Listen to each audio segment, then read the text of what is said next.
Good evening, everybody. Thank you. My name is Amanda Teo. Many of you may know me as the new Lissy. Definitely new but not improved, but I'm really happy to be here. Since January of this year, I've had the privilege of serving as the executive director for the Rappaport Center for Law and Public Policy. And on behalf of the center, our partners at the Rappaport Institute for Greater Boston over at the Harvard Kennedy School, and our home institution of Boston College Law School, welcome all of you to the 2025 Celebration of Fellows. This evening marks not just the culmination of an extraordinary summer for our 2025 fellows, but also two milestones. We are celebrating the 25th anniversary of the fellowship program, and we're also celebrating, that's worth clapping for.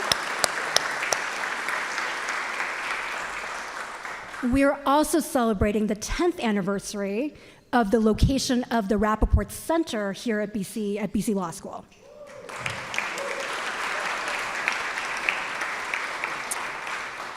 And while anniversaries are measured in years, I think our true worth is measured in impact, in what we've built together and what is possible for all of us moving forward. It's no exaggeration to say that Jerry and Phyllis Rappaport have reshaped the landscape of public policy here in Massachusetts. This fellowship began with a bold idea to invest in the next generation of public policy leaders.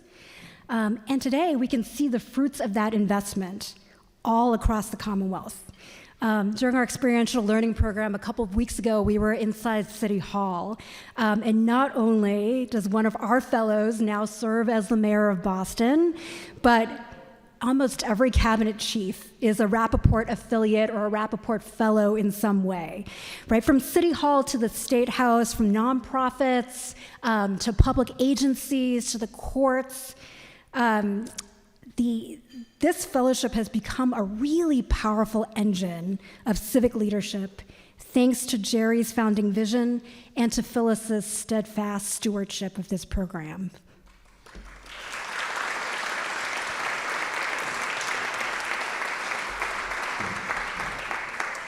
So thank you, Phyllis, and thank you to the Rappaport family and the foundation and the board and staff for believing that public policy is a lever for justice, and that nurturing emerging leaders is one of the most transformative ways of shaping our future.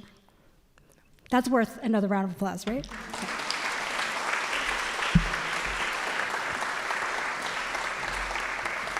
So the emerging leaders that are in this room, our 2025 fellows, are our focus tonight.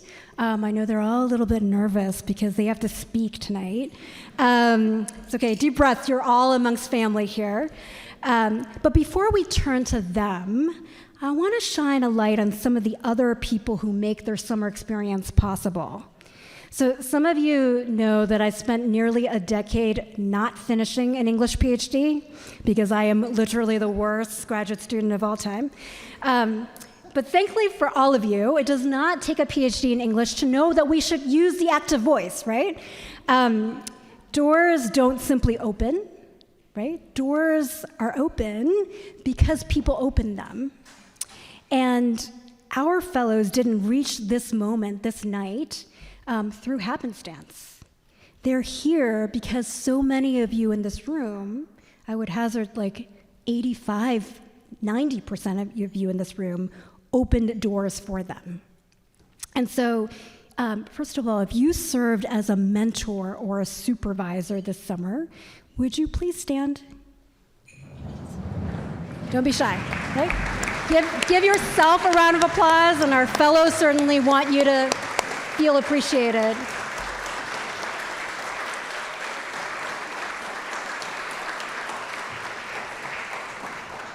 That's pretty amazing.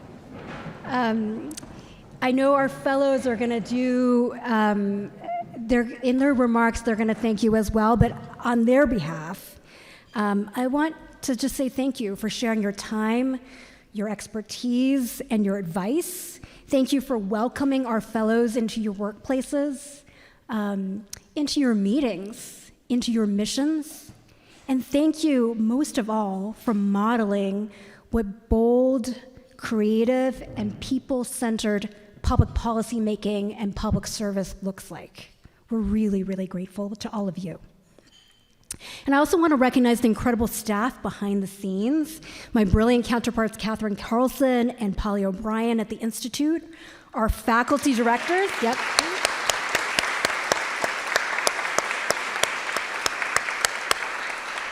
our faculty directors, Jeffrey Liebman over at HKS, and Dan Canstrom, who couldn't be here tonight, over here at BC Law. And I also want to thank all of the members of our 2 advisory boards. Your tireless work and dedication shape everything we do, and we're really grateful for all of you. So thank you.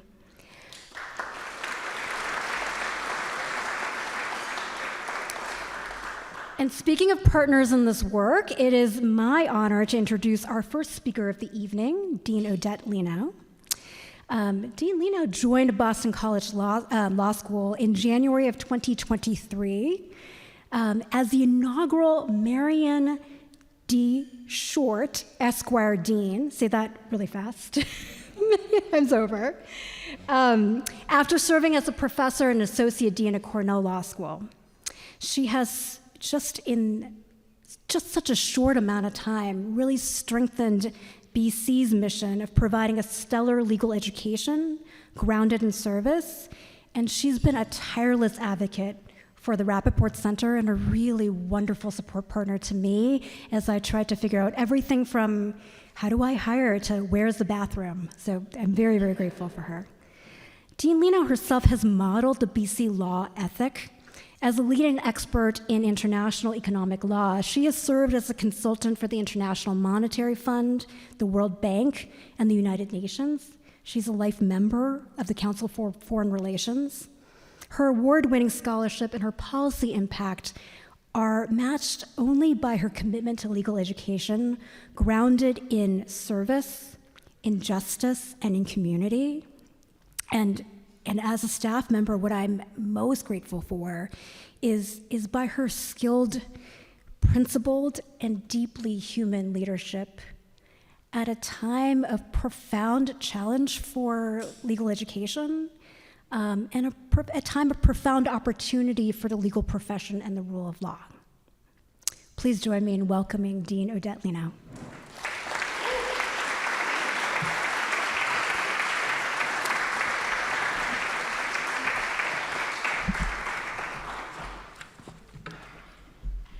Thank you so much, Amanda, for that very generous welcome. And good evening, everyone. It is such a pleasure to be here.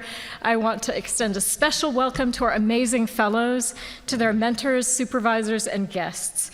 I really am so pleased to be here with you tonight, and so thankful as we celebrate these truly important programs that support student work in their local communities and across Massachusetts. Work that is so important and so valuable today in particular. These programs really align fully with BC Law's Jesuit mission of training excellent, ethically grounded lawyers committed to serving their communities at the highest levels, and also with the Kennedy School's mission to improve public policy and leadership to create safer, freer, and more just and prosperous societies. I would especially like to thank Phyllis Rappaport and the Rappaport Foundation for their enduring support and leadership at BC Law, at Harvard, and of course across Massachusetts and well beyond. As Amanda highlighted, the Rappaport Center opened at BC Law in spring 2015, and so this is the 10th anniversary at Boston College, as well again as the 25th anniversary of all of the Fellows programs. And so this is a really special moment for celebration, a really special opportunity to celebrate what the center has meant to us.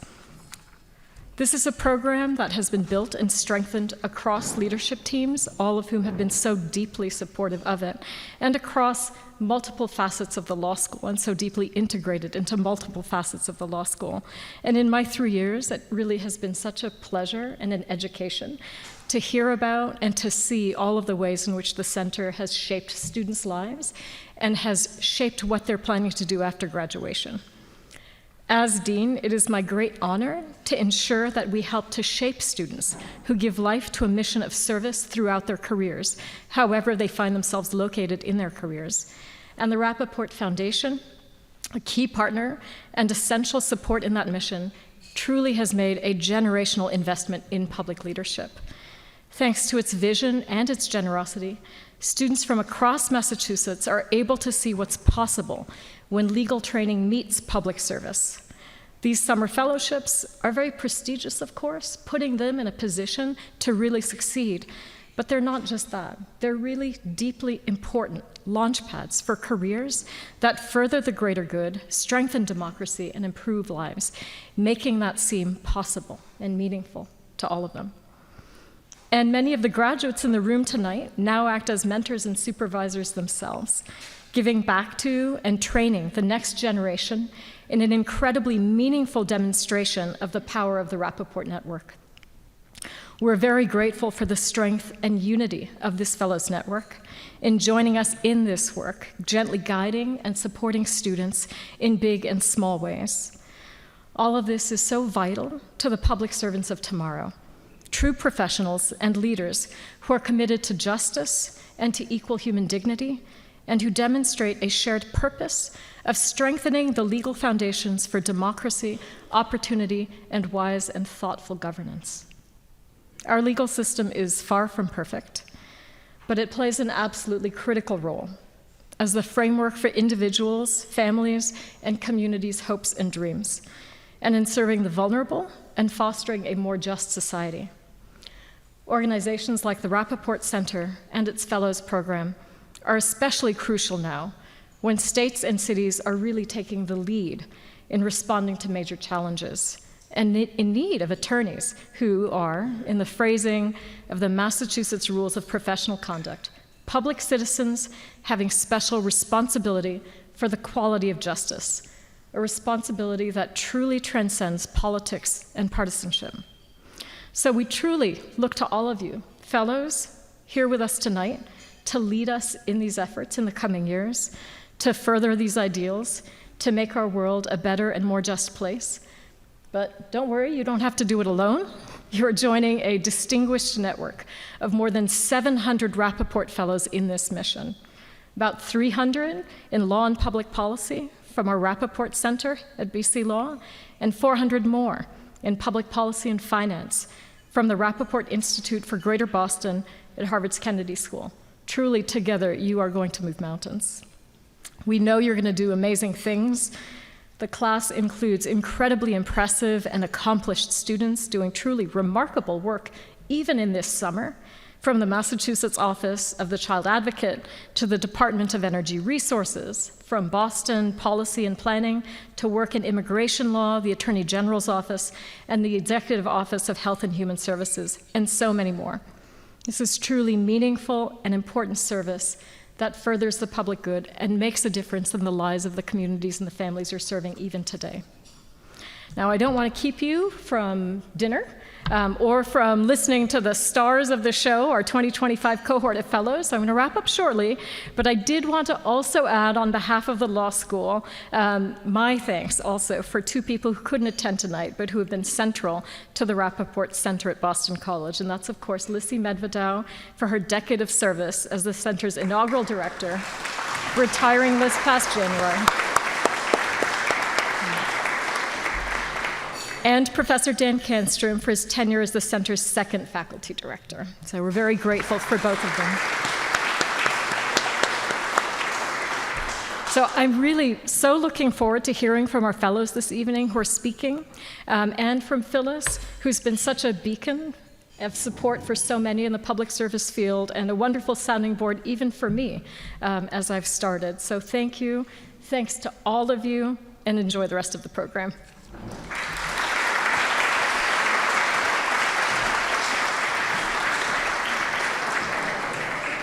I hate to interrupt all these amazing conversations happening, but I'm Katherine Carlson, the Executive Director of the Rappaport Institute, and woo, thanks guys. I guess that's my fan table over there, thanks. I have to thank my colleague Amanda Teo for putting me in the best spot of the evening because I get to kick off what we're all here for, which is to hear about, to learn about, and be inspired by all the work that these 32 fellows did this summer. When I started at the Rappaport Institute 5.5 years ago, I had a board member who came to me and said, "Oh my gosh, Catherine, the closing dinner is my absolute favorite night of the year. It is hearing about the passion, the excitement, the impact that these fellows have had is the most inspiring thing that I do, and I'm so grateful to be a part of it."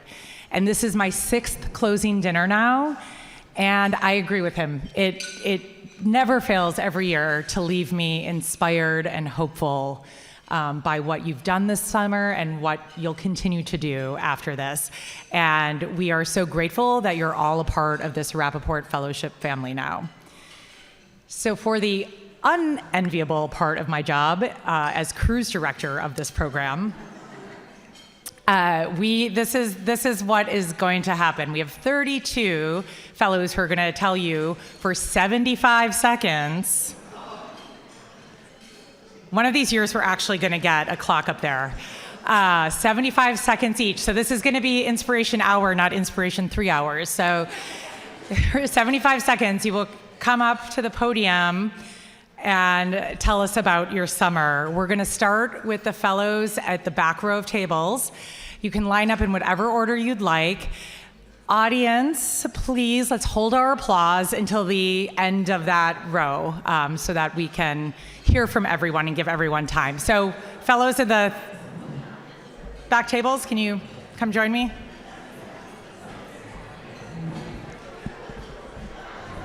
The fellows know we all appreciate them, so let's just keep the clapping till the end when we can do a big applause for everyone.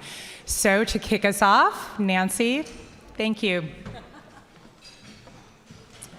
I'm a lot shorter than she is. Okay. Good evening, everyone. My name is Nancy Yee, and I'm a student at Harvard Graduate School of Education. I'm currently working at the Executive Office of Administration and Finance. I want to give a huge thank you to Phyllis and the Rappaport Foundation for giving me this amazing opportunity. I also want to extend my gratitude to my awesome supervisor, Dana Sullivan at A&F. Thank you.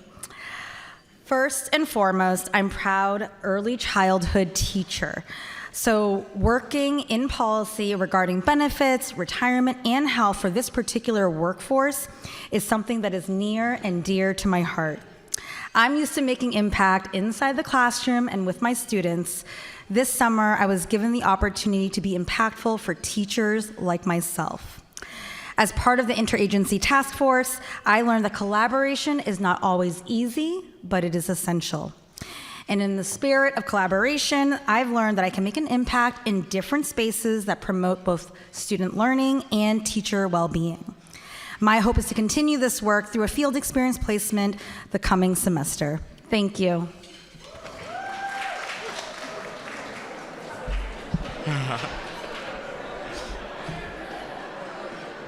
They can apply for me too. Hi everyone, it's so nice to be here. My name is Harry Shanmugama. I'm a 4th-year MD student at Harvard Medical School. I've had the pleasure this summer of working at Mass Health, our state Medicaid agency. Have been working on some issues of prescription drug affordability in our statewide health safety net program. In medical school, spend a lot of time in the hospital, a lot of time in the clinic, and spend a lot of time seeing how the decisions that are made at policy levels impact our patients. And so this was a chance for me this summer to kind of flip that script and see how I could bring the lived experiences and stories of my patients to the rooms where the decisions are made about the policies that directly impact them. And Mass Health has shown me just how thoughtful and nuanced those conversations are here in the Commonwealth. It's been really amazing to see how they navigate the really difficult trade-offs they have to make in this challenging federal policy context with such grace and with such humility. And so I've learned a lot from just kind of watching how my mentors do that. So thank you to Phyllis, to the Rappaport Foundation for this amazing opportunity, to Polly, Catherine, Amanda for putting this program together, to my mentors at Mass Health for taking me under their wing, and to my co-fellows for making this such a wonderful summer. And thank you all for being here.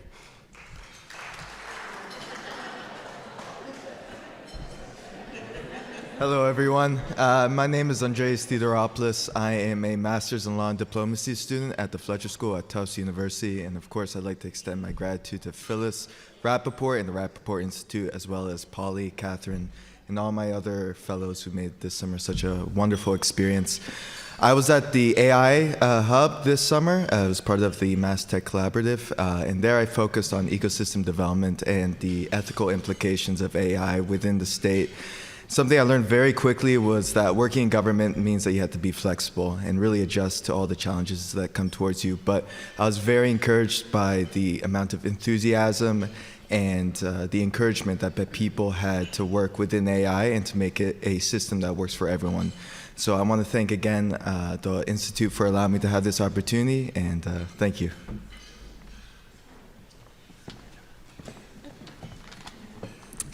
Good evening. My name is Shelby Muller, and I am a PhD student at the University of Massachusetts, Boston. And this summer, I had the pleasure of working with the Mayor's Office of Women's Advancement for the City of Boston. And I want to extend my gratitude to Phyllis Rappaport and the entire Rappaport Institute for this transformative experience. I also want to give a shout out, a heartfelt thanks to Emily, Naisif, my supervisor at MOA, the entire MOA team, also Jeremy Shiner and Alex Lawrence with the Office of People Operations were key, and then my mentors, Amy Mailer and Kimberly Blair. So this summer I spearheaded a comprehensive review of policies at the city level for City of Boston employees that looked at how we can improve policies for parents and people that are looking to grow their families. So I focused specifically on paid parental leave and lactation support. And this is important to me because, one, because I'm a nurse and I understand that policies like this are important for our health and beneficial, but also because I'm a mom and I'm a working mom and I've lived this experience. So these are not just work for me, but it's something that I personally am invested in. So I thought throughout this work, like Nancy, I discovered that collaboration is key. You can't do anything in a silo, and I was just really touched and blown away by all of the support that I got within the organization of how much people want to move forward with more inclusive policies and supporting working families. So this, I hope in the future to kind of marry these two ideas of health policy and equity in the workplace, and can continue with a career in that pathway. So thank you.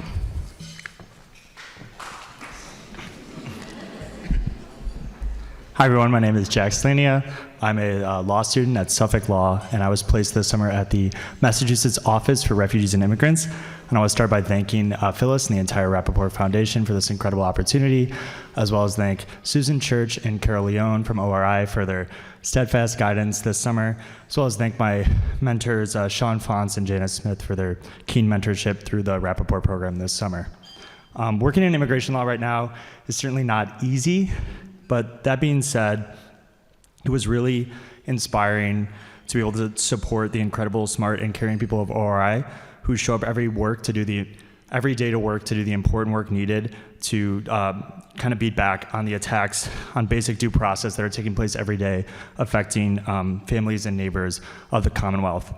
And some examples of that include doing legal research for habeas corpus filings, helping to try to work to get people released from unjust ICE detention, as well as helping connect them with legal resources for the families left behind by those family members who have been deported. I think my biggest takeaway from working at ORI this summer is hope, because really there is so much power when you are in an office and in a setting that includes talented public servants who truly care about the work they do. And I think that no matter what, that is always going to be true. So I really appreciate that, and thank you again for the opportunity. Hi everyone, my name is Jacob Wynn. I'm a Master in Public Policy student at the Harvard Kennedy School, and this summer I was placed at the Massachusetts Department of Transportation. First of all, I would just like to thank Phyllis and the whole Rappaport Foundation for making the summer possible for me. To Chris Carter, who's here tonight, for being an amazing supervisor, as well as Jacqueline Youngblood, who could not make it tonight. In addition to that, would like to thank my mentors, Secretary Tibbetts Nutt and Hadar Sachs. I've been working on autonomous vehicle policy for the lab, and as part of that, at this inflection point, it's involved a lot of background research, but the important part for me was bringing it to life through some lunch and learns that we ran, where we invited state and local employees to come and hear about autonomous vehicle technology and what it will mean, and to get a little bit deeper and make sure everyone's well informed. Overall, I would say that something that, generally speaking, is going to happen more technically, being able to see how even the tiniest modification would impact people's lives, make their commutes safer or less safe, add congestion or take it away, or take away jobs or make jobs, depending on every policy decision. It was just incredible to see that this summer. So I hope to do that every day in public service. So thank you very much. Hi everyone, my name is Brian Lay. I'm currently a Master's of City Planning student at MIT, and this summer I worked with the Mayor's Office and the Department of Innovation and Technology. I'll also do my thanks first. I have a bunch of names, Phyllis and the Rappaport Foundation, Polly, Catherine, Amanda, my supervisors, Kelly, Gideon, and Julia, and my mentors, Devin and Maya. It takes a village. That's sort of the theme of my summer this time, because we worked on a permitting transformation initiative, which takes a lot of minds. I worked with over 10 different departments and agencies to make permitting faster and better and easier for constituents, and got to work on some really interesting high-level strategy and an all-new vision for what permitting looks like at the City of Boston. And I think that's my big takeaway, is change takes a lot of political will, but I think that's half the fun, is building coalitions with everyone, including the planning department and the Mayor's Office of Housing and everyone else. And yeah, overall, I think this summer really affirmed my interest to work in government, but specifically local government. Thank you. Hi, everyone. My name is Emily, and I'm a JD Master's in Crime and Justice student at Suffolk University. And I had the opportunity to intern with the City of Boston Law Department this past summer. Thank you all for being here, especially on National Interns Day, for all of you that didn't know. I'm not sure if that was planned, but I'm going to pretend like it was. First and foremost, a big thank you to Phyllis and the Rappaport Center, as well as Catherine, Amanda, Polly, and Donna, my Rappaport mentor. It has become clear that this summer will serve as the foundation for my career, and it wouldn't have been possible without this center. My time at the City of Boston Law Department, as someone who grew up in Boston, was very eye-opening, seeing all the legal issues as well as the policy issues affecting the city, ranging from stuff like parking permits to wrongful convictions.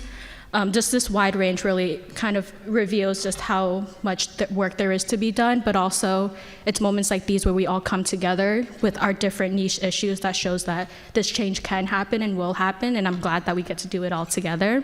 But please don't sue the city, because I will have to deal with that.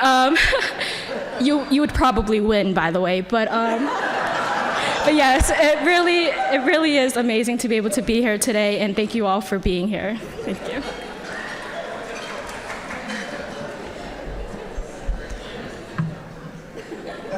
Mine isn't nearly so hilarious. Good evening, everyone. My name is Emma Fraley, and I'm a rising second-year student at Boston University School of Law. My sincerest thanks to Phyllis Rappaport and the Rappaport Foundation for this incredible opportunity. And I would also like to extend my gratitude to my mentors, Sandra Woliski, as well as Nikki Haydes, my supervisor, Kate McCann, and of course, Commissioner Mike Caljo. This summer, I've been working at the Massachusetts Division of Insurance, which has been for me a dream come true, and I mean that genuinely. I came to law school because I wanted to work in regulatory health insurance policy, but I thought that it would take me years and years to get to the place where I could actually do real, meaningful work. But this summer, I found that through the Rappaport Fellowship, I've been able to get my boots on the ground and do so my very first summer and help make real change. At the DOI, I've seen policy development and implementation firsthand, from discussion of regulatory strategy to drafting my own legal research that I hope will support the future regulatory efforts coming out of the DOI. I was able to contribute to several projects that I hope will improve access to affordable health insurance products across the Commonwealth.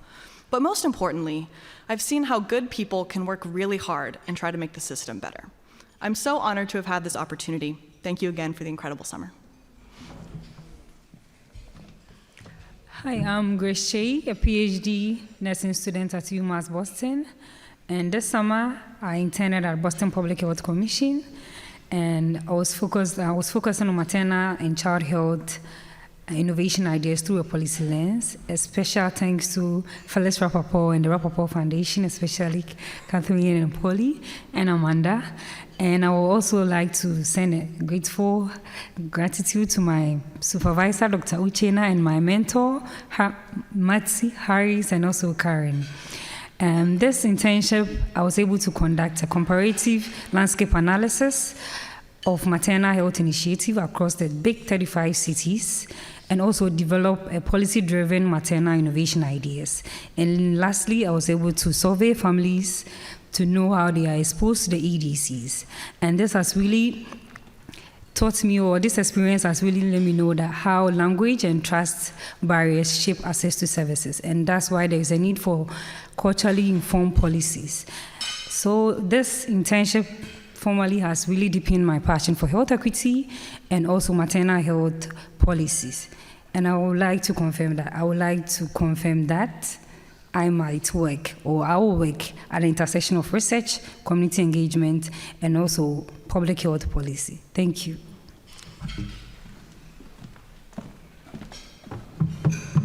Hi everyone, my name is Jen Tan. I'm a master's in social work student at Simmons University. This summer I did my placement at the Department of Transitional Assistance, and I would like to say a huge thank you to the Rappaport family and the Rappaport Foundation for this wonderful opportunity this summer. And I would also love to say thank you to my supervisors Jeremiah Hay and Kamaria Moore-Hollis, as well as a big shout out to my mentors Diana Huang and Samantha Burles. Diana's like clapping right now. This summer I had the opportunity to be the project manager for a pilot program between DTA and DCF, DCF being the Department of Children and Families. The point of this pilot program was to make it easier and basically have the two agencies communicate more, and make it easier for the families to receive services that were offered by DTA. And so I had the pleasure of seeing everything come to life, from like the research stage to the planning stages and all the other things in between. And I'm excited to announce that it's gonna launch at the end of next month. Yay! And during this time, I learned the importance of establishing strong relationships with the people that you're working with, and also the importance of implementing something and just trying it just to see if it works, so you can kind of like see the pain points of like the problem that you're trying to solve. And this summer, and it's the opportunities that I had, I was able to realize that I do want to work in government, and I would love to show up as a social worker and advocate for my clients. Thank you. Okay, we can clap for that round while the second row. Okay, Devin, take it away.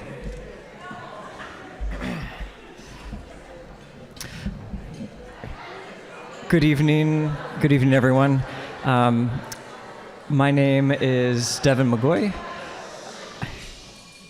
Thanks. Good evening. My name is Devin McGoy. I am a rising 2L at Boston College Law. And this summer, I was an intern at the Massachusetts Department of Public Utilities, where I had the opportunity to work on a wide array of energy regulation issues. The particular experience that I'd like to highlight was the opportunity to help draft regulations for a new state grant program to improve the accessibility of state energy proceedings for previously unheard voices in department proceedings.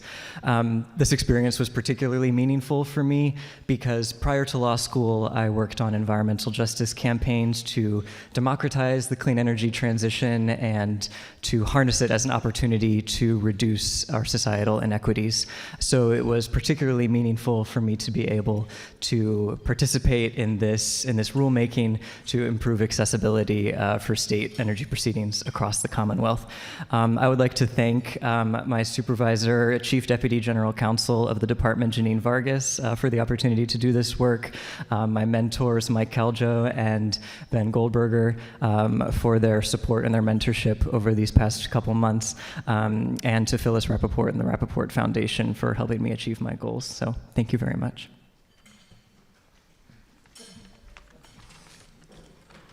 Hi everyone, I'm Allie Epstein. I'm a rising MPP2 at the Harvard Kennedy School. And this summer I had the pleasure to work with Mayor Michelle Wu's policy team, specifically Daniel Lander, who's here tonight. Over the course of the summer, I got to work on quite a few policy issues. Some of my highlights were working on forming the city's response to autonomous vehicles, and part of that required my attendance at Jacob Wynn's Lunch and Learns, and that was very exciting and entertaining to sit in on and learn more about AV policy. I also had the chance to explore further how the city could expand youth employment by working with Main Street and small businesses across the city. That involved me visiting 5 neighborhoods in Boston and really hearing from business owners directly on what they could use from the city to expand youth employment. And I also had the chance to work on the mayor's response to some recent and deeply troubling actions taken by the federal government. I came into the summer with a research background, and I also come from DC, which doesn't have a strong state and local government presence. So this summer, I came into it with a deep desire to kind of get a better sense of how state and local can work together and how city can really impact the daily lives of Boston residents. And I'm very grateful to Daniel and the policy team for designing such a hands-on and immersive internship experience. I have a much deeper appreciation for how the city government can help people. And I just want to end on thanking Phyllis Rappaport and the Rappaport Foundation for this incredible opportunity. I'm also grateful for Mike Firestone, Kristen McSwain, my advisor Emily Moss, and my mentor Shagun Iduwu for their guidance, support, and commitment to public service. Thank you. Hi everyone, my name is Hannah San Sebastian and I am a Master in Public Policy candidate at the Harvard Kennedy School. This summer I had the incredible opportunity to work for the Executive Office of Economic Development, specifically in the brand new Business Front Door agency, which works to support businesses within the Commonwealth, if you missed our official launch last Tuesday. This summer, I had the opportunity to work at the intersection of government, business, and technology as I helped to draft a strategic plan for how the EOED can actually implement an AI tool to support businesses and complement the existing Business Front Door portal.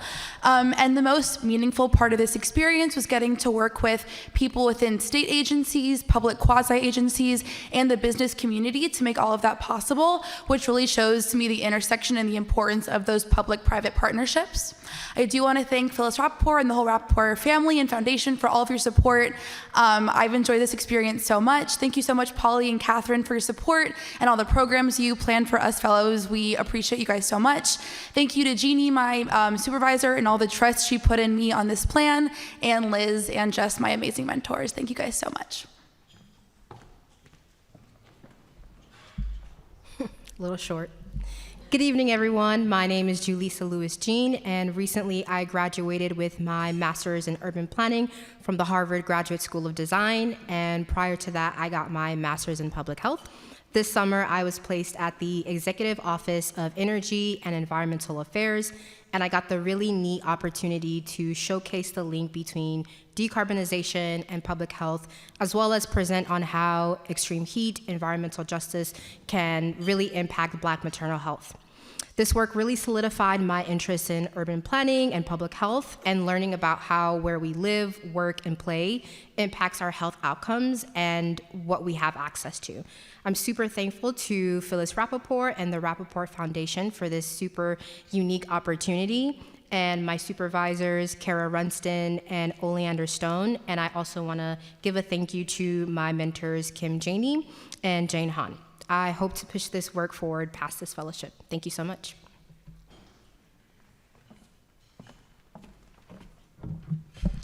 Hi, good evening. My name is Amelia Charno, and I'm very grateful to have spent the summer with the Massachusetts Department of Energy Resources. I'd like to thank Phyllis Rappaport and the Rappaport Foundation, Amanda, Catherine, Polly. All of the hard work that's gone into the summer has been very appreciated and very noticed.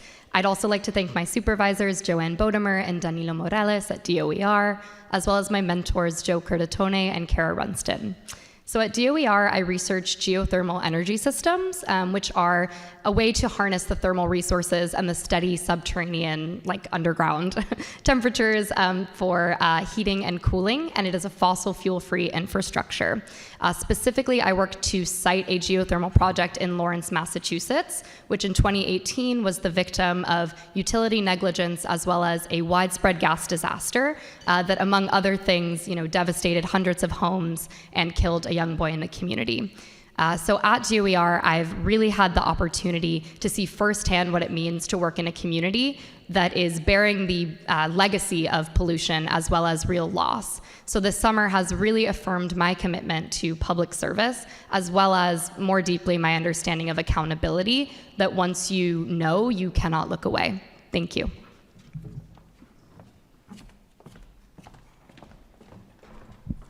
Good evening. My name is Emily Philbrook, and I am a current Rising 2L at the University of Massachusetts School of Law. This summer, I had the privilege to work at Boston Public Schools in their Office of Legal Advisor, so go public ed. Yeah. It's definitely a tough time to work in public education right now, but I had the incredible opportunity to see firsthand the legal discussions and conversations that go on behind the scenes. When the Mahmood Supreme Court decision came out just about a month ago, you could collectively hear the sighs in our office, but I had an incredible opportunity to legally research, analyze, and summarize this, not just for lawyers, but for broadly the public education community. And I ended up in a meeting where I was looking around, how am I at this meeting right now? Different stakeholders in City Hall, from Boston Public Schools, and I had a voice at that meeting. As a former public school teacher, that was why I came to this work, was to get a seat at the table, and I absolutely did that. So I just want to extend my gratitude to Phyllis Rappaport and the foundation, my supervisor, Hillary Detmold, as well as my mentors, Dana and Rebecca. And I just want to end with thanking my wonderful partner, Michael. I could not have done this summer or gotten to this place without him. So I am so thankful for everyone in this room.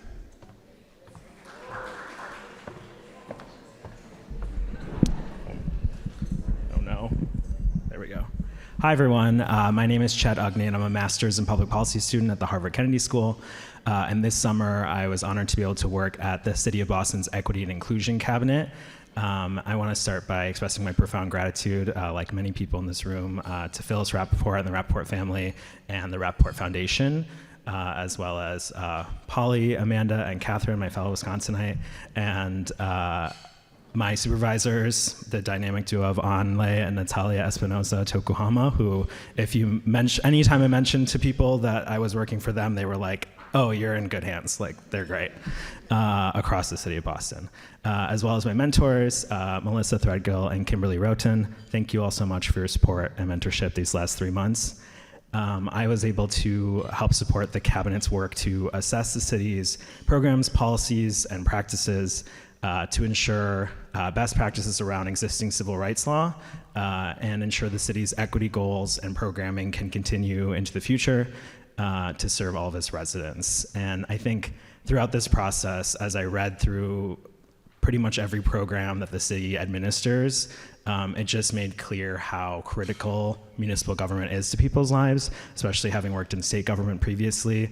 Obviously, as everyone says, municipal government is the closest you will get to people, and especially when you have a municipal government that is dedicated to fighting for people's rights and dignity, it's that much more important. So I think that, and then the other important thing I learned was just how dedicated the 20,000 City of Boston employees are to serving the residents of this community, particularly the folks that I got to sit with every day and listen to their conversations with constituents and their colleagues on how they could improve their programs and better serve people. It was really inspiring, so it was a great experience. Thank you all so much.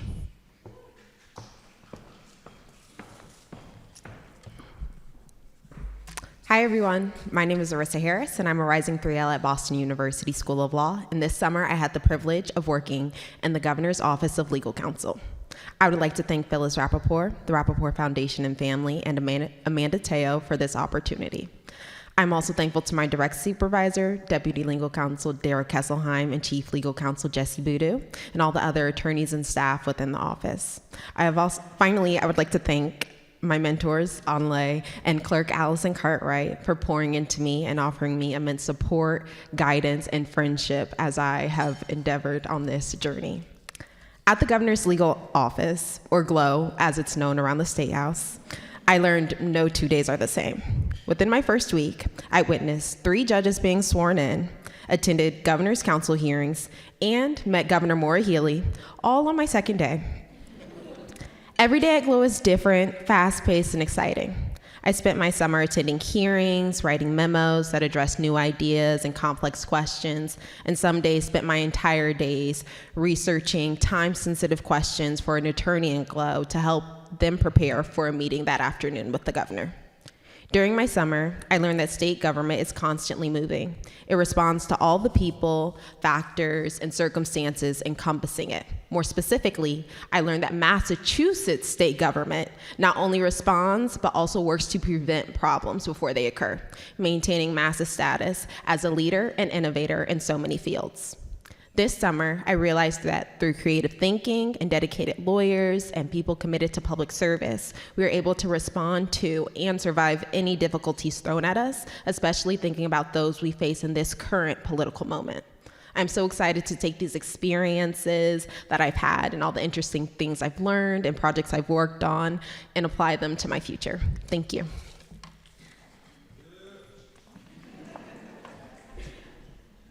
Hi, my name is Bridget Silvera. I'm doing the dual law and social work program here at Boston College. And this summer, I was with the Executive Office of Health and Human Services in the General Counsel's office. I want to thank Phyllis Rappaport and the Rappaport Foundation for this incredible opportunity, for which I'm very, very grateful. I also want to thank my supervisors at EHS, Julie Barton and Lisa Dyan, and also my mentor, Mary Beckman, for all of their support over the course of the summer. A couple things that I worked on this summer that were really interesting. So one thing is that I got the opportunity to research sanctuary city litigation that's occurring at the federal level, and then write a memo that detailed some of the potential repercussions for the state of Massachusetts and our existing immigration programs. And then I also had the opportunity to examine how Massachusetts and other states structure our health safety net programs that provide funding for individuals who are underinsured and uninsured.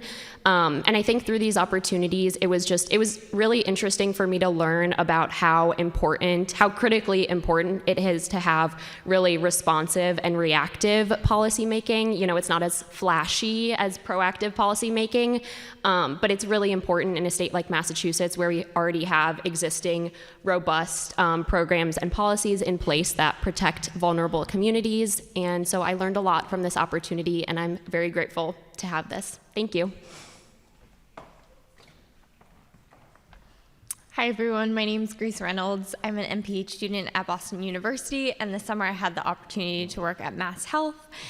First of all, I want to thank Phyllis Rappaport and the Rappaport Foundation for their support this summer, as well as to my supervisor, Celia Siegel, who's the Chief of Staff at Mass Health, as well as to Polly and Catherine and Amanda for their support and the fun activities that you guys planned for us this summer.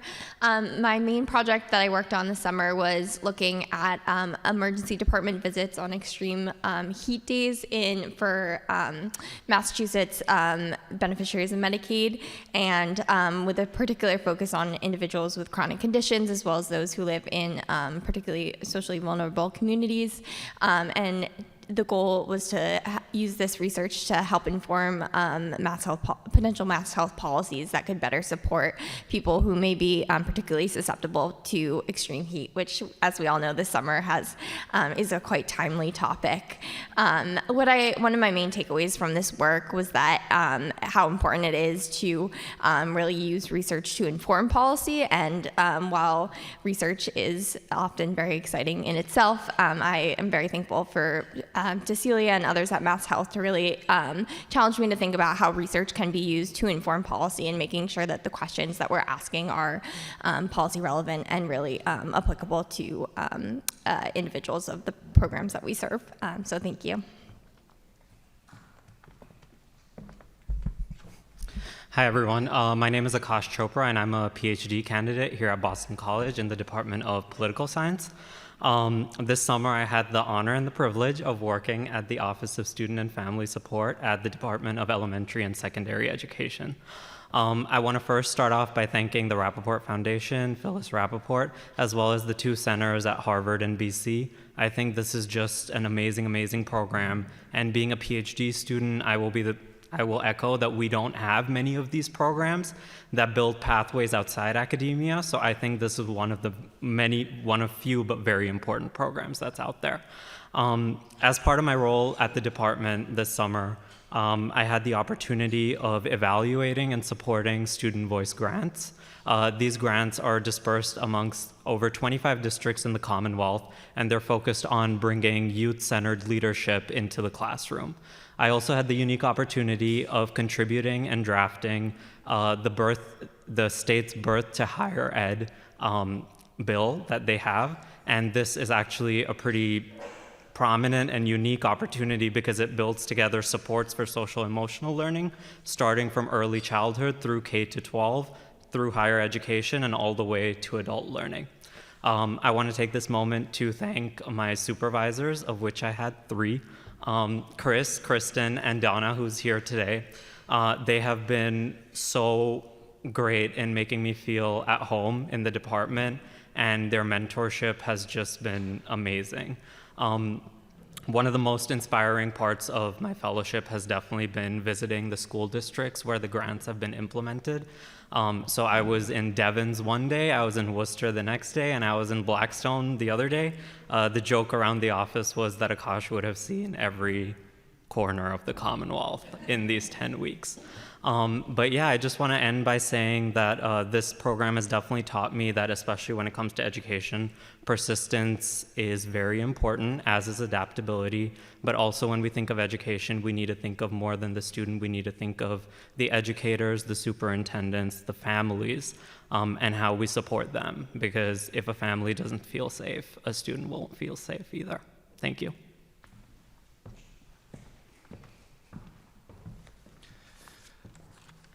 Hi everyone, my name is Rishabh Ramamurthy. I am a rising 2L at Harvard Law School, and this summer I was at the Attorney General's office in the Division of Open Government. I'd like to start by thanking Phyllis Rappaport and the Rappaport Foundation for the opportunity to join an incredible cohort of aspiring attorneys who are deeply committed to public service, and the opportunity to meet some of the key leaders and decision makers in the legal field that are driving progress forward across the state. I'd also like to thank my mentors, Sue Finnegan and Will Matlack, for their invaluable advice on my career and my future. I'd like to thank Amanda for making this summer happen and guiding us through all the programming. And I'd like to thank my supervisors, Carrie K and Carrie B.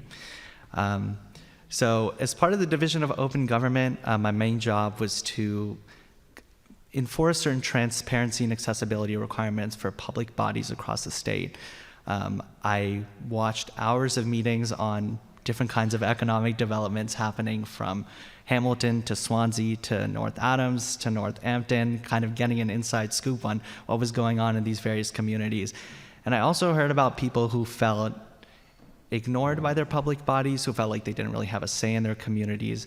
And at a time where public institutions can be cast as deceptive or inaccessible, I saw the importance of government attorneys who are able to maintain accountability at the local level so people can have faith in some of the institutions that really shape their communities and shape their lives the most. So thank you again for the invaluable opportunity to learn that, and I look forward to taking those lessons into my public interest career going forward. Thank you. Hi everyone, my name is Stefan Labosiel and I am a first-year PhD student at Northeastern University. And I had the unique opportunity to work at two agencies this summer, the Mayor's Office of Immigrant Advancement and also the Office for Refugees and Immigrants. And of course I would like to thank Phyllis Rappaport and the Rappaport Foundation for this opportunity. And I would like to thank Claire, Courtney, Mario, and also my advisor, Selena Miller, who is here, and then Agnes, and my mentor, Anika Kumar. So throughout the summer, I worked on many projects, as you can imagine. But the one that I'm mostly excited about is that I am in the process of applying for a multi-year grant that will support immigrants throughout the state of Massachusetts with the help of the state. And to me, that's a project that's personal to me as a Haitian immigrant, and also my response to the federal government. And throughout the summer, I realized that whether you work at the state or city level, it's one system, and that's a system that you can work with rather than fight against. And this is something that really stood out to me, and I'm very thankful for this opportunity. So thank you.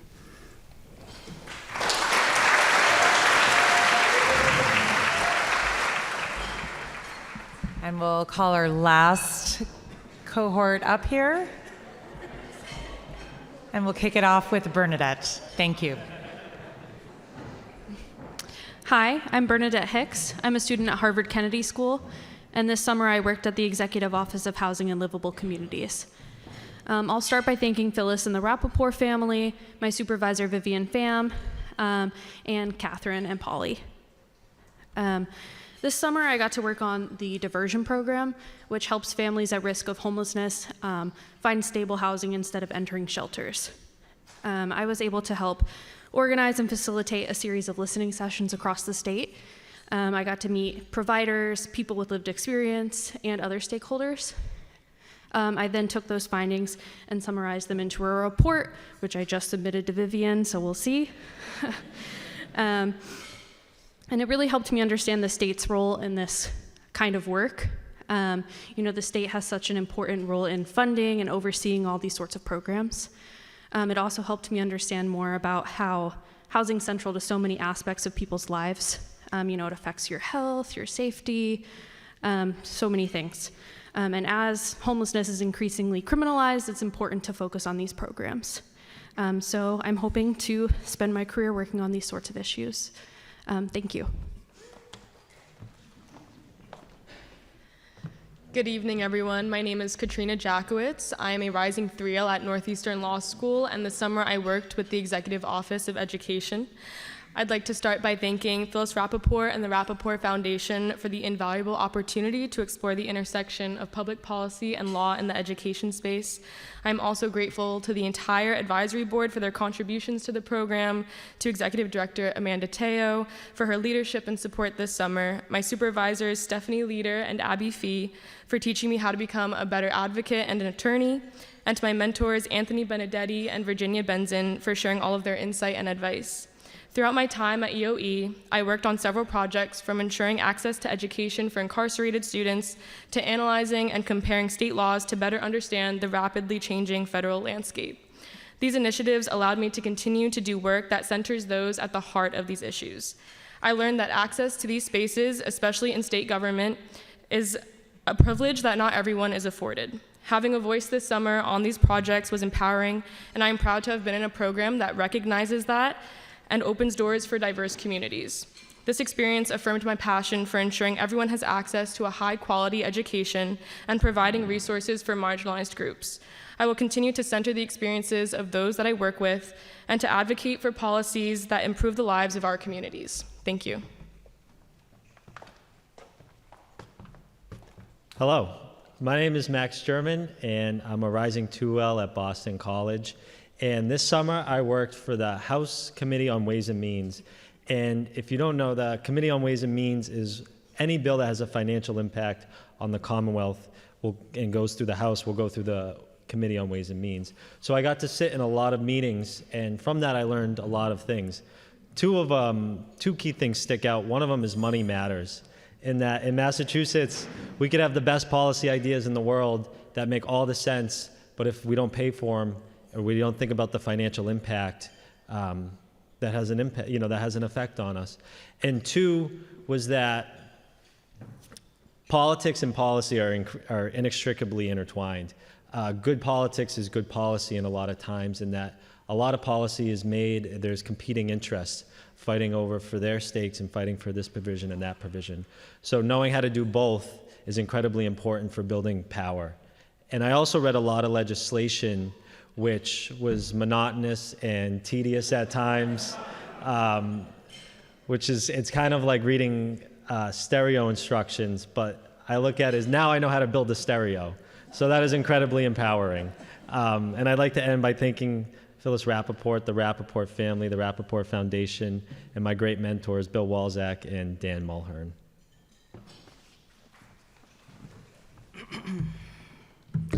Hello, everyone. My name is Hugo Rengifo. I'm doing a master's in public policy at Tufts University. I want to thank Phillips Rappaport, the Rappaport Foundation, Catherine, Polly, and also I want to thank my supervisors, former Rappaport, Aleja Jaramillo, and Brian Donoy. I work with the City of Boston at the Department of Innovation and Technology, focused on the digital equity grants. The intention was to find new opportunities and approaches to find more sustainable solutions for our communities. Something that I really learned is that the city works towards to help the community, and I feel like also when I went to the city, I feel like I'm gonna find people very proper, and there are certain things that I cannot do, and actually I found very real people that I very enjoy working with them, and also finding people that they really care. Something that I take from this is, as an immigrant, I really dealt with a lot of problems to navigate in this country, and having the opportunity to be sitting with people like Aleja, Brian, and people in the city really gave me the strength to continue doing this work and helping the community. Thank you.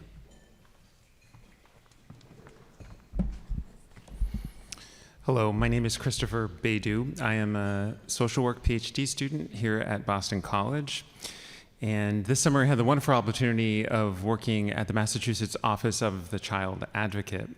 I want to start by thanking Phyllis Rappaport and the Rappaport Foundation for this truly formative opportunity. I also want to thank my supervisor, Alix Riviere, for your thoughtful guidance, and to my mentors, Keith Mahoney and Noor Toref, for your insights and support. Thank you very much. I also want to thank Melissa Threadgill at the Office of the Child Advocate for your great leadership. This summer, I analyzed Massachusetts' efforts to prevent online child sexual abuse and made recommendations to address these gaps, writing a memo and presenting the findings. And in this process, I was really struck by the candid and illuminating conversations I had with experts in the field, people who are doing this prevention work every day. And I realized that in order to make meaningful, actionable policy, you have to talk to people on the ground, that research cannot exist in a vacuum. And those are lessons that I will take with me in my career doing policy work and research. So thank you. Hello, everyone. My name is Sophie Lewis. I'm a doctoral candidate in music education at Boston University. This summer, I had the privilege and honor to work with Kat and Stephanie on Team Tut at EOE, and it was a wonderful experience. I want to start by thanking Phyllis Rappaport and the entire Rappaport Foundation for your commitment to supporting the arts and policy. I also want to thank my supervisor, Bob LePage, who isn't here, my wonderful mentor, Joyce, who is, and the entire EOE team for helping me to flourish and find my voice in public policy this summer. This summer, I designed a bridge program that is going to provide support to high school seniors who are graduating and beginning the transition into post-secondary education. I'm really excited to see what opportunities students will have now, as I'm hoping to expand work-based learning so that they can connect the skills they're learning in the classroom to the skills that will help them flourish and thrive when they go into the workforce. This summer, I've learned that good policy takes courage and a real commitment to the communities that you're serving, and I've been incredibly lucky to see that modeled every day at the Executive Office of Education. I go forward from this experience knowing that it is my creativity that is going to make me a good policy maker, and I know now that my voice and the voices of educators everywhere is going to make a difference to equitable education across Massachusetts. Thank you so much. Good evening, everyone. My name is Ana Mercado. I'm a proud first-generation immigrant from Mexico and the first in my family to pursue not only a college education, but also a legal profession. This fall, I will be starting my second year at Boston University School of Law. Go BU. And this summer, I had the privilege of joining the City of Boston Mayor's Office for Immigrant Advancement, working under the leadership of Rappaport alumni and BU Law graduate Mario Paredes. At Moya, I not only got an introduction to what policy looks like at a local governmental level, which I'm fairly new to, but I also got exposure as to what policy looks like at the intersection of immigration law, especially at a time where there's a heightened anti-immigrant sentiment moving across the nation and an increase in inhumane ICE enforcement tactics. One of the key experiences that I really take to heart from this summer experience has been working in drafting written testimony for the state legislature in support of Cover All Kids, an act that, if passed, would remove the immigration eligibility barrier that now stands in the way of allowing immigrant youth under the age of 21 to qualify for equitable healthcare access in the state of Massachusetts. Also, I want to just plug in really quickly that there was a $5 million legal defense fund that is now allocated in the 2026 fiscal budget that's going to support immigrants who are navigating through detention or other immigration matters who otherwise wouldn't be able to afford legal representation. So that's a huge win. Just overall, I think my experience has really deepened my commitment to immigration work. I was undocumented for 23 years of my life, so I know firsthand what it means to navigate through a lot of inequalities because of your undocumented status, oftentimes not a choice of your own. So I think it's important, now that I'm in this position, to be able to push for these policies and advocate for immigrant rights as a future attorney too. So I'm definitely taking this experience as a foundation to propel me forward, not only living in a new state far away from home in California, and potentially building roots here in Massachusetts long terms, which I'm really excited for, but just overall continuing the good work and the much needed work in immigration law. Lastly, I would like to thank the Rappaport Institute, Phyllis Rappaport, Amanda, for selecting me for this incredible and life-changing opportunity. Thank you to Mario for welcoming me into the Moya community and for sharing your wealth of knowledge with me. I also like to thank my mentors, Jose and April, for investing in my professional development. And thank you all. Have a good evening.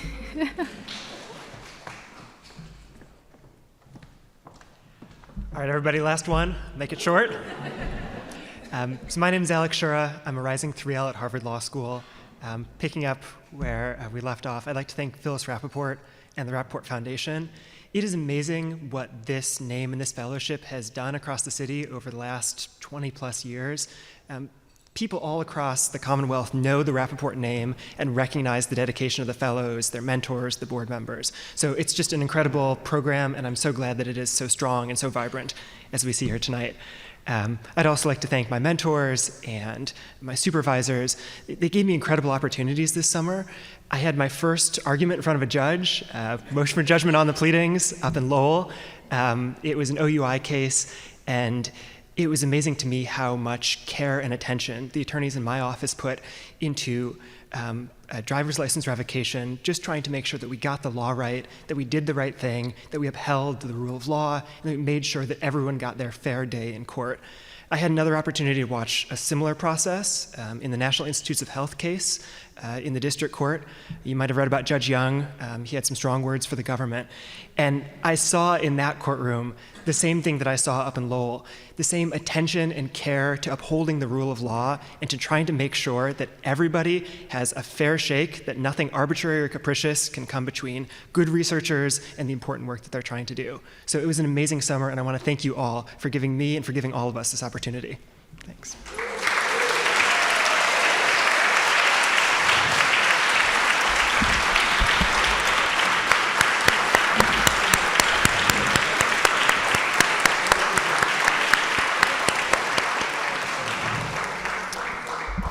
Good evening. They say I have 5 minutes, but I'm going to try to do this in 75 seconds like everyone else. Before we get started, let's have one more round of applause for all of the great fellows.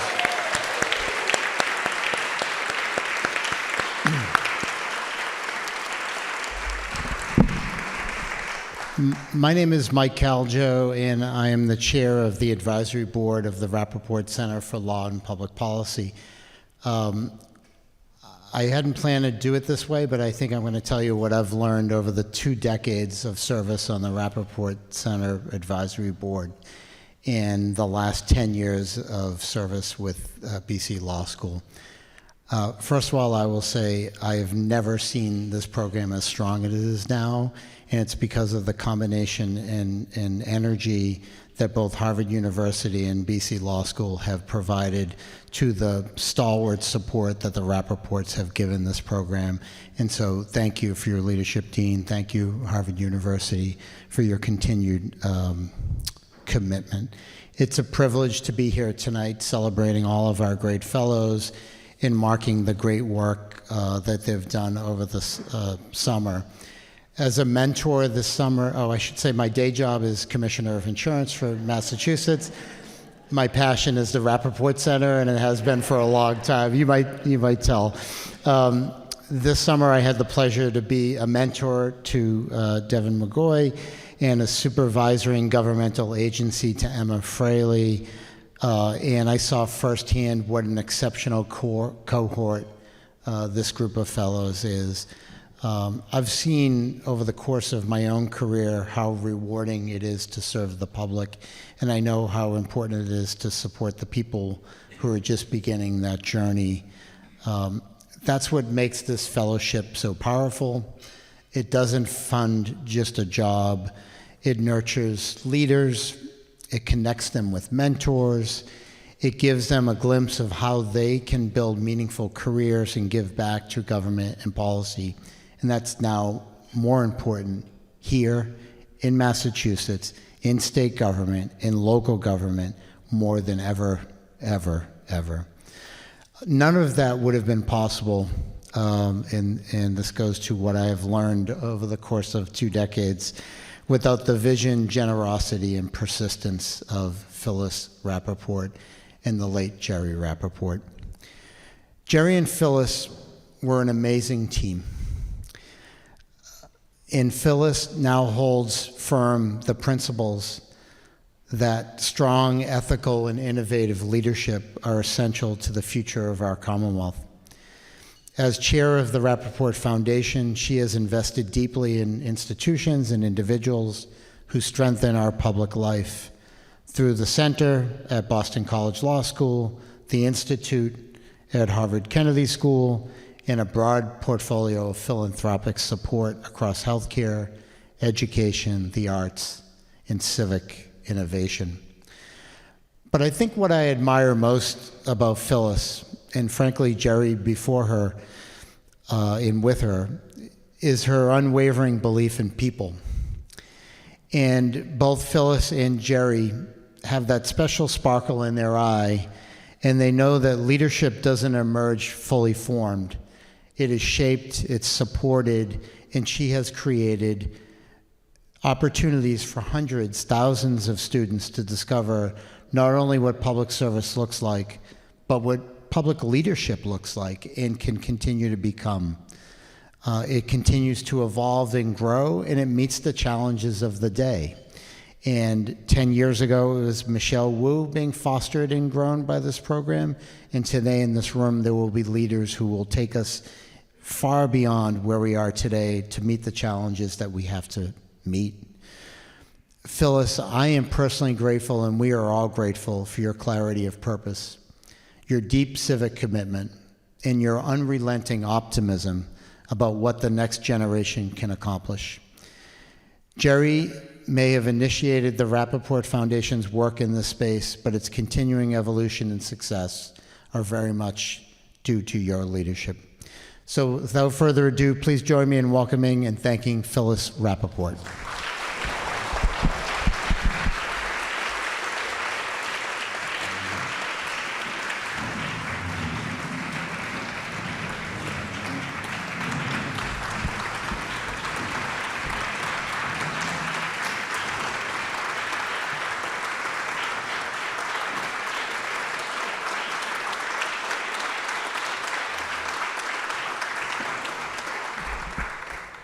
In clapping for me, you are really, can you hear this? Oh, good.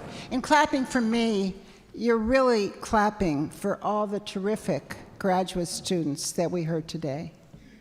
And I was reflecting that they sound better than ever this year. They really do. I mean, the self-confidence, the professionalism, the clarity, the humility, and the willingness to learn. And I wonder if it's because we're living in such a difficult time and we're being threatened on so many fronts that it makes it so easy to be clear about doing something meaningful and good every day. Jerry would be so proud, as I am, hearing the accomplishments we heard tonight. You know, Jerry's some of the best years of his life. He finished Harvard and Harvard College and law school really fast, and he was invited to help defeat James Michael Curley and elect John B. Hines.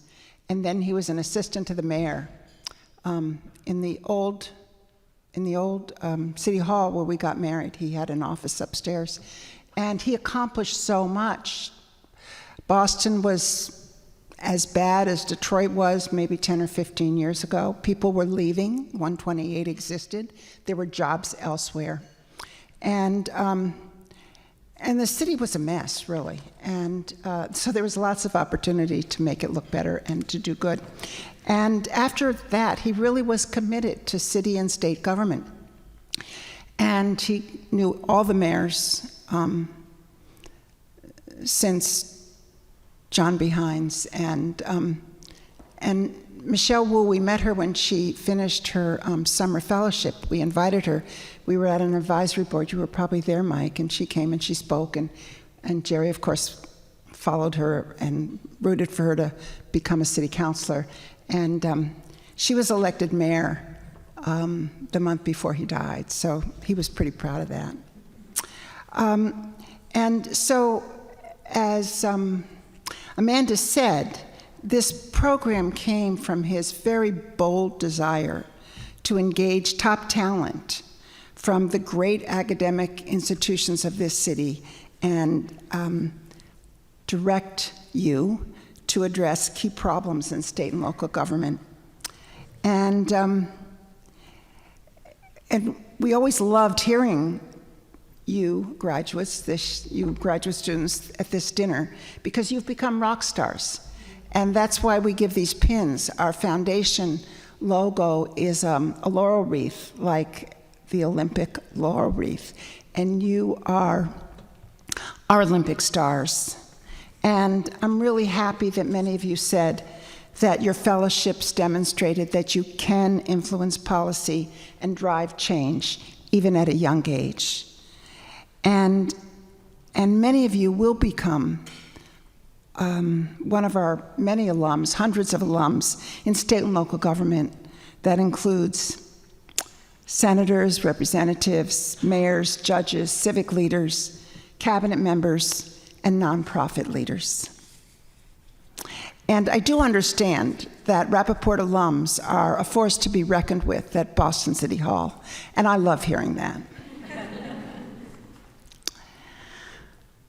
So I also want to thank your advisors, your supervisors, and our terrific partners at Harvard Kennedy School, Jeff Liebman, our faculty chair, the others who've been mentioned, and at Boston College Law School. And thank you, Dean, for your words earlier.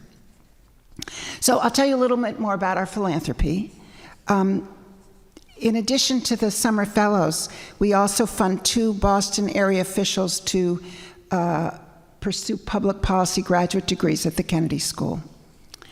And each year we support numerous scientists at Mass General, the Brigham, and McLean Hospital.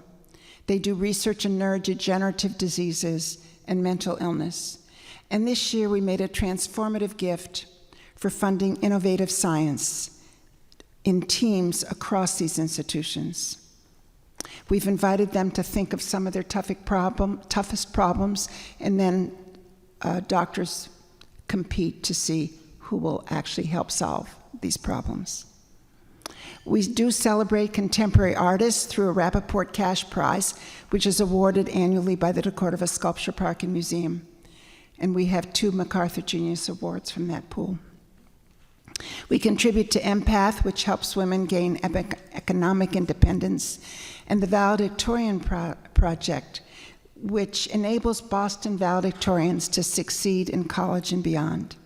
In 2004, we and 2 other families co-founded the Cure Alzheimer's Fund, which has gifted over $235 million to leading scientists who collaborate worldwide to decode and stop this terrible disease.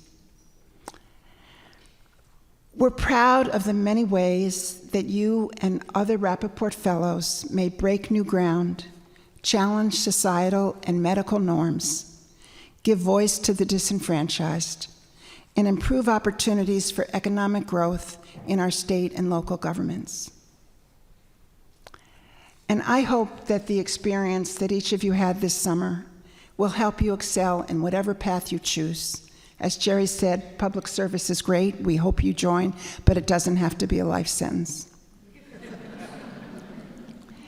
And I hope you can let our foundation know about your big wins so we can share your pride. Thank you.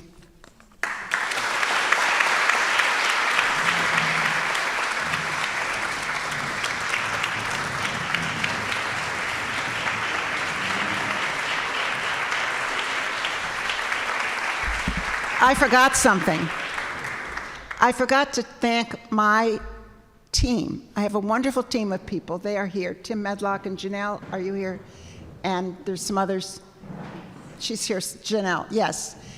I have a terrific team, and there's 2 more. And Sean Horgan, over, where are you? Over there, yeah. And there's 1 more back home in our office. Yeah, I couldn't do any of this without them. And I also have the best board. A lot of you thank my foundation board. My son John is here. My granddaughter Liz is here. My grandson James is here with his wife Alex. And Jim Siegel, one of our non-family board members, and we have a couple other non-family board members, and some other, Jim Siegel, yeah, is over there. And we have a couple of other outstanding non-family board members. So I'm very lucky because, you know, I get all these people to help me do everything I do every day. Thank you.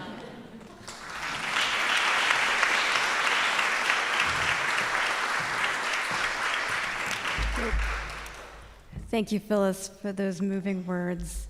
It's a little daunting to follow you, but as the MC for the evening, I have the necessary job of wrapping things up. But my most important role, other than MC, is mom. And so I'm going to mom all of you by saying, first of all, if you have not transferred your dessert plate in front of you, please do, because the saddest thing is to have chocolate cake remain uneaten. So do that now. I won't be offended. Do it now. Swap your plates. And I mean that very seriously, because I want you all to continue to enjoy your dessert and to enjoy each other's company, because really the connection is what this evening is all about. And before we close out the formal portion of this evening, I hope you'll indulge me for a moment and allow me to just address our 2025 fellows. When I met the 12 law fellows for the first time at orientation in the spring, the first thing I asked them to do was to just close their eyes for a moment and reflect on that minute when they got my call, inviting them to be a part of this program. And so all the 2025 fellows in this room, indulge me once again. Tonight, as we conclude the fellowship experience, I want to ask all of you to mark this moment as well. This summer, you stepped into institutions doing urgent, meaningful work. You walked into some of the most influential rooms across Massachusetts, and you held your own. You asked some tough questions that made seasoned leaders and professionals think and think hard. You learned from public servants who are boldly and creatively providing civic leadership and trying to improve our communities at a time in which municipal and state leadership and innovation and care are more desperately needed than ever. And you forged relationships with mentors, with supervisors, with one another that I hope you will keep for the rest of your life. One of my mentors, Lonnie Guinier, used to say that the most important thing to have in public service is your own personal board of advisors. And that's what I hope you made this summer. But what you're feeling right now, that feeling of pride, of joy, of possibility, of gratitude, I want you to try to hold it and bottle it. Because if you have the type of career that we know you are capable of having, if you have the kind of a career that the room here has invested in, you're gonna be lucky enough to be able to give that feeling to someone else one day, and God willing, to many someone else's, right? And to all the alumni of the fellowship program that are in this room acting as mentors and supervisors, you know what I mean, right? That's the feeling you're feeling right now. And to all of the new mentors and supervisors who were not a part of this program, you're part of the Rappaport family now. You're Rappaport affiliates for life, and I think you begin to feel what that feeling is also. So that feeling that we're talking about, that quiet, powerful spark of connection, of community and conviction, I think that's the spirit of Jerry, right? That's the spirit of Jerry Rappaport. He is still very much with us here tonight. He is still convening us. He is still reminding us that public policy is not about process or politics. It's really about people and relationships. And he's still calling all of us to meet the moment and to meet each other with decency, with dialogue, with understanding, with hope, and a resolve to continue to try to repair the world no matter how broken it feels right now. So thank you all for everything you have done this summer, fellows. Like it's amazing. But also thank you for everything you will do, because I know you're going to try to continue as best as you can to animate that spirit and to carry Jerry and Phyllis's luminous project and vision forward. So thank you to all of you, and please, please continue to enjoy the rest of the evening. Thanks so much for being here tonight.